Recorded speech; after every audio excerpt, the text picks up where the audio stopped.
Suicide, a growing problem in society, and no one wants to talk about it. Suicide is the 10th leading cause of death in the United States, and men are more at risk than ever. Now the question becomes, why are men more likely to commit suicide? And to go even farther than that, why are young men at such a high risk? The culture of masculinity contributes to this. Mostly since men are more likely to successfully commit suicide due to more extreme methods, like firearms, jumping, hanging, and in fact men are 2 times as more likely as women to commit suicide using a firearm. And this is mostly just because of the fact that men if they want to go out in such a more masculine way than just simply drinking poison or doing something viewed as unmasculine in today's culture.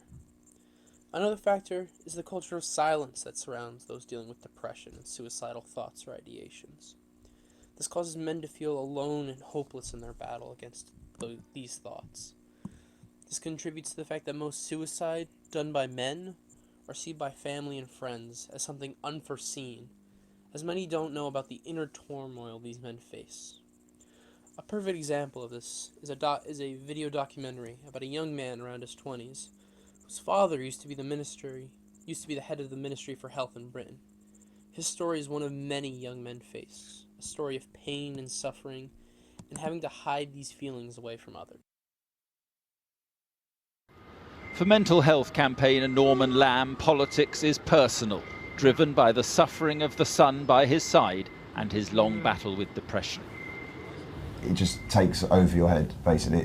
You can't think of anything else. And when you get into depression, you cannot think of anything else apart from the gloom of how you're feeling.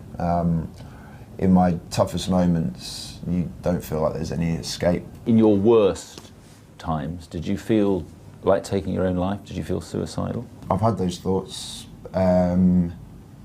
ever since I can remember. I mean, they're not very nice thoughts to have, obviously. It's really, really horrible, and you'd feel embarrassed to talk about them.